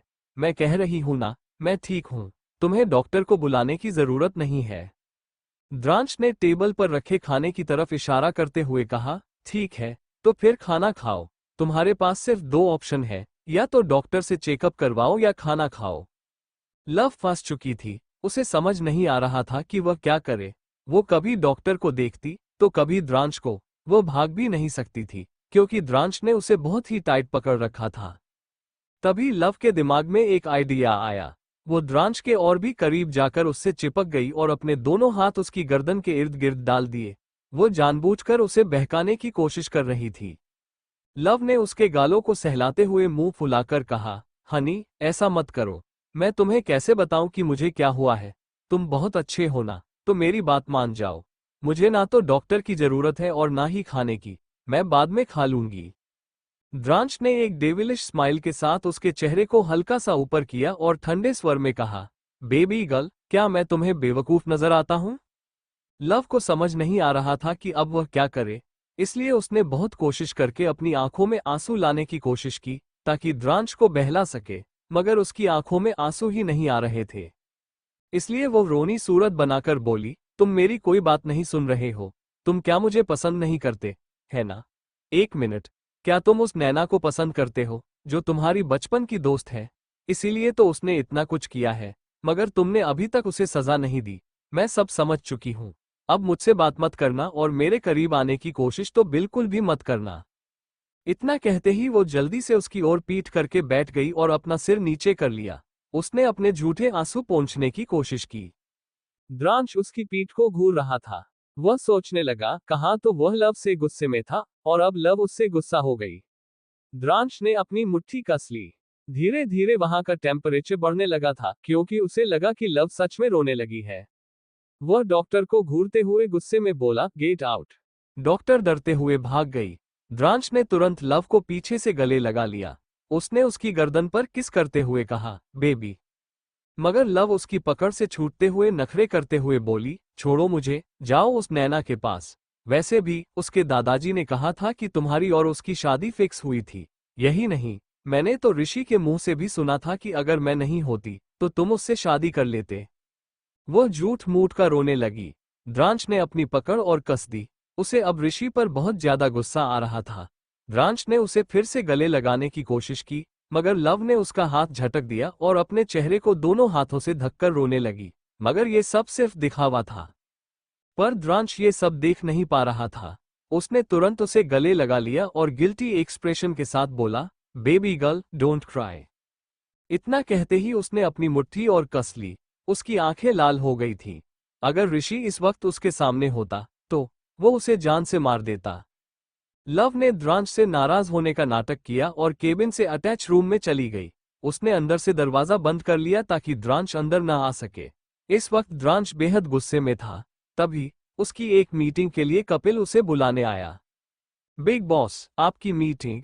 कपिल ने इतना कहा ही था कि तभी वो चीख पड़ा, क्योंकि द्रांश ने पेपरवेट उठाकर कपिल की तरफ फेंक दिया था। फिर उसने गुस्से में कहा, गेट आउट। कपिल झुक गया, जिससे पेपरवेट दीवार से टकरा गया। ये देखकर कपिल ने मन ही मन सोचा, अच्छा हुआ कि यह मेरे सिर पर नहीं लगा, वरना मेरी तो याददाश्त चली जाती। द्रांश ने देखा कि कपिल अभी भी वहीं खड़ा था, तो वो गुस्से में बोला, तुम अभी भी यहाँ क्या कर रहे हो? क्या तुम्हें इनविटेशन कार्ड देकर भेजूं? कपिल डरते हुए बोला, बिग बॉस, यह मीटिंग बहुत इंपॉर्टेंट है। द्रांश ने उसे गुस्से से देखा तो कपिल को समझ नहीं आया कि वह क्या करे। उसने चारों ओर देखा, लेकिन लव कहीं नजर नहीं आई, क्योंकि उसे अब पता चल चुका था कि प्रेम ही लव है। उसी समय लव ने थोड़ा दरवाजा खोलकर बाहर झांका। जैसे ही कपिल ने उसे देखा, उसकी आंखों में चमक आ गई। वो जल्दी से बोला, मैडम, बिग बॉस के लिए यह मीटिंग बहुत इंपॉर्टेंट है, लेकिन वो जाने से मना कर रहे हैं। लव ने द्रांश को देखा, जो बिना उसकी तरफ देखे एक फाइल पढ़ रहा था। वो बहुत डोमिनेटिंग लग रहा था। लव बाहर आकर उसे पीछे से गले लगाते हुए उसके गालों पर किस कर दी और बोली, तुम मीटिंग में जाओ, फिर शाम को मैं तुम्हें एक सरप्राइज दूंगी। ये सुनकर द्रांश की आंखों में एक हल्की चमक आई, लेकिन उसने ऐसा दिखाया मानो उसने लव की बात सुनी ही नहीं। लव ने उसके हाथ से फाइल ले ली और उसका हाथ पकड़कर खुशी से बोली, मैं तुम्हारा इंतजार करूंगी। अब जल्दी से जाओ, तब तक मैं अपने सरप्राइज की प्लानिंग कर लेती हूँ। द्रांश ने आखिरकार उसकी ओर देखा और लव के हाथ को अपने से दूर करते हुए बिना किसी भाव के कहा, तुम कुछ खा लो, मैं अपने आप चला जाऊंगा। लव नाराजगी से बोली, हनी, मैं पक्का कुछ खा लूंगी, तुम जाओ। क्या तुम मेरी बात नहीं मान सकते, या फिर सच में तुम्हें सिर्फ नैना पसंद है? ये कहते हुए उसने दूसरी तरफ देखना शुरू कर दिया। द्रांश ने उसे देखकर ठंडी आवाज में कहा, कौन है नैना? हमारे बीच कोई तीसरा नहीं आ सकता। ये कहते वक्त उसकी आंखों में पॉजेसिवनेस साफ झलक रही थी। वो अपनी जगह से खड़ा हो गया और एक झटके में लव को अपनी चेयर पर बैठा दिया। फिर अपने दोनों हाथों से हैंडल पकड़ते हुए लव की आंखों में आंखें डालकर भारी आवाज में बोला, बेबी गर्ल, मैं ठीक 1 घंटे में वापस आ जाऊंगा। अगर तुमने कुछ नहीं खाया तो मुझसे बुरा कोई नहीं होगा। याद रखना, मैं तुमसे बिल्कुल भी बात नहीं करूंगा। और हाँ, भूखा रहने से भगवान खुश होकर अगर मुझे ज्यादा दिन जिंदा रखते हैं तो मुझे ज्यादा दिन जिंदा नहीं रहना। खुद को भूखा रखकर खुद को तकलीफ मत दो। क्या होगा अगर तुम्हारे इस तरह भूखा रहने से मैं कुछ दिन ज्यादा जी जाऊं और उन सालों में तुम मेरे साथ रहो ही नहीं? मैं तुम्हारे बिना क्या करूंगा? इससे ज्यादा वो कुछ नहीं बोला। उसने एक हाथ अपनी जेब में डाला और अपना मास्क पहनते ही वहां से निकल गया। लव उसे हैरानी से देखती रह गई। द्रांश की आखिरी बात सीधा उसके दिल में उतर गई थी। उसे फिर से याद आया कि कैसे आज से ठीक 8 दिन बाद उसकी मौत होने वाली थी। ये सोचकर उसने अपने कपड़ों पर अपनी पकड़ कस ली और गहरी सांस लेकर खुद से कहा, इस बार मैं ऐसा नहीं होने दूंगी। इस बार सब कुछ वैसा होगा जैसा मैं चाहती हूँ। मैं अभिजीत और विशाखा को अलग कर दूंगी और पूरे दीक्षित खानदान को एक दूसरे के खिलाफ भड़काकर उन्हें इस बार कुछ करने का मौका नहीं दूंगी। वक्त से पहले ही मैं द्रांश को लेकर दिल्ली वापस चली जाऊंगी। मैं इतिहास को फिर से दोहराने नहीं दूंगी। इतना कहते हुए वो एक पैर पर दूसरा पैर चढ़ाकर चेयर पर बैठ गई और अपने गालों को सहलाते हुए कुछ सोचने लगी। कुछ ही देर बाद लव ने तुरंत किसी को कॉल किया। जैसे ही कॉल रिसीव हुआ वो ठंडी आवाज में बोली, राहु, तुम्हें मेरा एक काम करना है। ये कहकर वो कुछ देर तक राहु से बात करती रही। फिर केतु की कंडीशन के बारे में पूछते हुए वो कॉल काटने ही वाली थी कि अचानक राहु गंभीर होकर बोला, बॉस, यह आहूजा फैमिली आपके हस्बैंड के पीछे पड़ी है। वे अब भी चाहते हैं कि आपके हस्बैंड और नैना की शादी हो जाए। वे अपनी पूरी ताकत लगा रहे हैं ताकि आपके हस्बैंड का फायदा उठा सके। मैंने सुना है कि हाल ही में नैना ने सुसाइड करने की कोशिश की थी। वो इस वक्त अस्पताल में है। उसने आप पर इल्जाम लगाया है कि आपने उसे ऐसा करने पर मजबूर किया। राहु थोड़ी देर रुका और फिर बोला, इसके अलावा मैंने सुना है कि इस बीच आहूजा फैमिली रिया से मिलने जेल में गई थी। ये सुनते ही लव की भौहें चढ़ गईं। वो समझ नहीं पाई कि आहूजा फैमिली रिया से क्यों मिलने गई थी।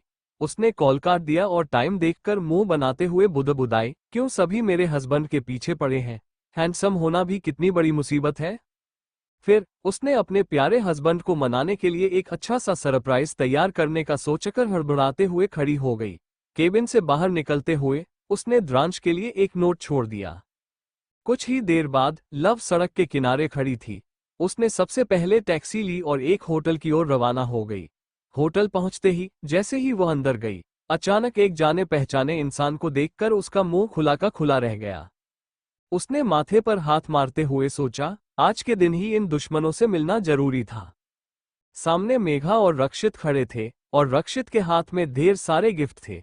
रक्षित द्रांश का दोस्त था और मेघा उसकी पत्नी, जिसकी नजर हमेशा द्रांश पर रहती थी। लव ऐसे रिएक्ट करने लगी जैसे वो उन्हें जानती ही नहीं। ऊपर से उसने लड़के का लुक लिया हुआ था। वे तीनों इस वक्त लिफ्ट में थे। मेघा एक्साइटेड होकर रक्षित का हाथ पकड़ते हुए बोली, यह मेरा पहला करवा चौथ है, तुम्हें मुझे कुछ गिफ्ट देना होगा। आखिरकार मैं तुम्हारे लिए पूरे दिन भूखी रह रही हूँ। रक्षित मुस्कुराते हुए उसके माथे पर किस करता हुआ बोला, मैं अपनी बीवी के लिए जो गिफ्ट लेकर आऊंगा वो सबसे बेस्ट होगा। उनकी बातें सुनकर लव के सिर में दर्द होने लगा। जैसे ही लिफ्ट खुली लव बाहर निकलने लगी। उसी वक्त रक्षित को कॉल आ गया, इसलिए वो दूसरी ओर चला गया। मेघा के चेहरे पर डेविल स्माइल आ गई। वो बुदबुदाई, द्रांश, मुझे पता है कि तुम यहाँ हो, इसलिए मैं जानबूझकर आई हूँ। चाहे जो हो जाए, यह व्रत मैंने तुम्हारे लिए रखा है, इसलिए मेरा व्रत तुम्हारे हाथों ही टूटेगा। मुझे पता है कि लव इस वक्त तुम्हारे साथ नहीं है, इसलिए मुझे तुम्हारे करीब आने में कोई प्रॉब्लम नहीं होगी, लेकिन पहले मुझे पता करना होगा कि तुम शाम को कहाँ रहोगे। वो जल्दी से किसी को कॉल करने लगी। जैसे ही कॉल रिसीव हुआ, मेघा ने डोमिनेटिंग आवाज में पूछा, द्रांश इस वक्त क्या कर रहा है और शाम को कहाँ रहेगा? दूसरी तरफ से एक आदमी की आवाज आई, बिग बॉस इस वक्त एक मीटिंग में बिजी है। वो शायद शाम को दीक्षित परिवार में रहेंगे क्योंकि आजकल वो वहीं रह रहे हैं। ये सुनते ही मेघा ने कॉल काट दिया और सोचने लगी, दीक्षित परिवार के साथ द्रांश क्यों रह रहा है। ये सोचते हुए वो अपने रूम की ओर बढ़ गई। इसी बीच लव अपनी जगह पर खड़ी थी। उसकी दोनों भौहें आपस में मिल गई थी और वो थोड़ी कंफ्यूज नजर आ रही थी। वो गंभीर होकर अपने माथे पर हाथ फेरने लगी। जल्दी से अपना फोन निकालते हुए वो अपने रूम के बाहर पहुंची और कार्ड स्वाइप करके अंदर चली गई। उसने अपने जूते फेंकते हुए सोफे पर बैठकर फोन में कुछ देखने लगी। काफी देर तक फोन में कुछ करने के बाद उसने दांत पीसते हुए कहा, मेघा तो द्रांश के ड्राइवर से बात कर रही थी जो नैना के साथ मिला हुआ है। इसका मतलब वो द्रांश की लोकेशन लीक कर रहा है। इसका फायदा द्रांश के दुश्मन भी उठा सकते हैं। ये सोचकर उसने जल्दी से किसी को एक मैसेज भेजा। इसी वक्त किसी ने दरवाजे पर दस्तक दी। लव जल्दी से फोन रखते हुए दरवाजा खोला तो सामने राहु बैग लेकर खड़ा था। लव ने उसके हाथ से बैग ले लिया। जैसे ही राहु अंदर आने की कोशिश करने लगा, लव ने मुंह बनाते हुए कहा, अरे तुम अंदर नहीं आ सकते। अगर रहना है तो दूसरा रूम बुक कर लो। मैं एक शादीशुदा लड़की हूँ। क्या होगा अगर मेरा पति मुझसे नाराज हो गया? ये कहते हुए उसने दरवाजा बंद कर दिया। राहु हैरान रह गया। फिर वो खुद से बुदबुदाया, बॉस आपके ऊपर ये कहावत फिट बैठती है, अपना काम बनता और भाड़ में जाए जनता। वो ये सोचते हुए वहां से चला गया। उसे पहले से ही उम्मीद थी कि लव ऐसा ही करेगी, इसलिए उसने पहले से अपने लिए एक रूम बुक कर रखा था। लव रूम में आते ही जल्दी से बैग खोलकर देखने लगी। उसमें एक रेड कलर की नेट की साड़ी थी जिसके बॉर्डर पर बहुत ही स्टाइलिश बटरफ्लाई बनी थी।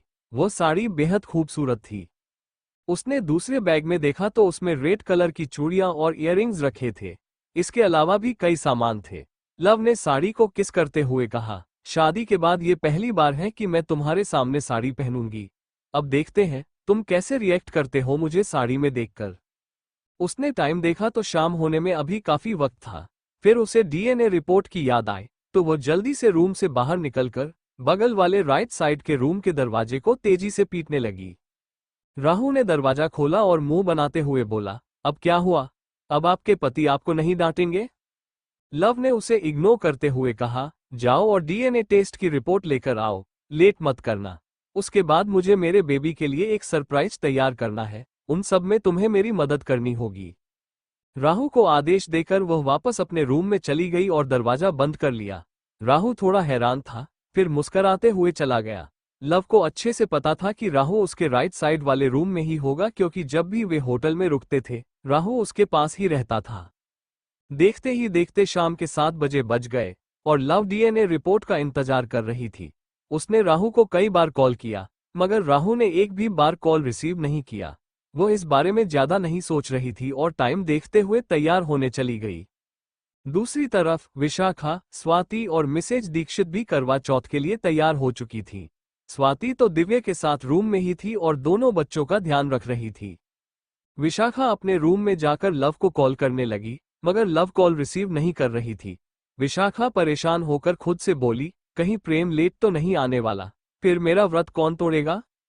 जैसे ही उसने ये कहा उसने पीछे मुड़कर देखा कि अभिजीत रूम में आ चुका था। विशाखा उसे देखकर जाने लगी। अभिजीत ने भी उस पर ध्यान नहीं दिया और रूम के अंदर आ गया। विशाखा ने नोटिस किया कि अभिजीत से किसी लड़की के परफ्यूम की महक आ रही थी। वो गुस्से से मुट्ठी बांध ली और लव की बात याद की कि अभिजीत का अफेयर चल रहा है। वो गुस्से में खुद से कहती गई, बस आज के बाद हम अलग हो जाएंगे। डिवोर्स होते ही मैं तुम्हें एक अच्छा सबक सिखाऊंगी अभिजीत, मैं सबको बर्बाद करके ही छोड़ूंगी। ये कहते ही वो वहां से निकल गई। वो बार बार लव को कॉल कर रही थी मगर लव कॉल रिसीव नहीं कर रही थी। दूसरी तरफ द्रांश अब फ्री हो चुका था और उसने लव का नोट भी पढ़ लिया था, इसलिए वो नाराज नहीं था। कुछ ही देर में वह होटल के लिए निकल गया। रास्ते में उसे एक मैसेज मिला जिसे देखकर उसकी आंखें गहरी हो गईं। उसके अंदर एक बेताबी ने जन्म ले लिया था। फोन की स्क्रीन पर लव की तस्वीर थी मगर तस्वीर में लव का चेहरा नहीं दिख रहा था, सिर्फ उसके गले से नीचे का हिस्सा नजर आ रहा था। द्रांश साफ देख पा रहा था कि लव ने रेड नेट की साड़ी पहनी हुई थी जो उसकी गोरी और सॉफ्ट स्किन पर बेहद खूबसूरत लग रही थी। द्रांश जैसे तैसे इस वक्त लव को अपने सामने लाना चाहता था और उसे अपनी बाहों में भरना चाहता था। शादी के बाद उसने कभी भी लव को साड़ी में नहीं देखा था। उसकी नज़र बार बार लव की पतली कमर और उसकी गर्दन पर जा रही थी। उसकी बेचैनी बढ़ती जा रही थी। उसने ड्राइवर से कार की स्पीड बढ़ाने को कहा। ड्राइवर ने चौंकते हुए उसकी ओर देखा और फिर स्पीड बढ़ा दी। होटल के सामने पहुंचते ही द्रांश ने खुद कार का दरवाजा खोला और अंदर की ओर जाने लगा। गार्ड्स ने तेजी से उसे चारों तरफ से घेर लिया ताकि कोई भी उसके पास ना आ सके। आसपास के लोग द्रांश को देखने की कोशिश कर रहे थे। लिफ्ट में भीड़ देखकर द्रांश पीछे हट गया और सीढ़ियों की ओर भागा। गार्ड्स भी उसके पीछे भागे, ये सोचकर कि उनके बिग बॉस को इतनी जल्दी क्यों है। रूम के बाहर पहुंचते ही द्रांश की आंखों में एक डेविलिश चमक आ गई। माथे पर हाथ फेरते हुए उसने दरवाजे को खोला, मगर अंदर का नजारा देखकर उसकी आंखें चौड़ी हो गईं और चेहरा डार्क हो गया। उसकी सारी बेताबी खत्म हो चुकी थी। रूम का सीन ही कुछ ऐसा था। पूरे कमरे में रेड रंग फैला हुआ था, मानो खून हो। टूटी हुई चूड़ियां और एक टूटा हुआ ब्रेसलेट जमीन पर पड़ा था। द्रांश ने ब्रेसलेट को देखा और अपनी मुट्ठी कस ली। ये ब्रेसलेट लव का था और उसके पास ही खून से सना हुआ एक चाकू पड़ा था। द्रांश का दिल कसने लगा। उसने कभी डर महसूस नहीं किया था, मगर आज एक अजीब सा डर उसे चारों तरफ से घेर रहा था। Thank you for listening. मुझे उम्मीद है आपको ये स्टोरी पसंद आई होगी। अगर आपको पसंद आई है तो प्लीज़ लाइक और कमेंट करना ना भूलें और मोर स्टोरीज के लिए सब्सक्राइब करें। मिलते हैं नेक्स्ट वीडियो में।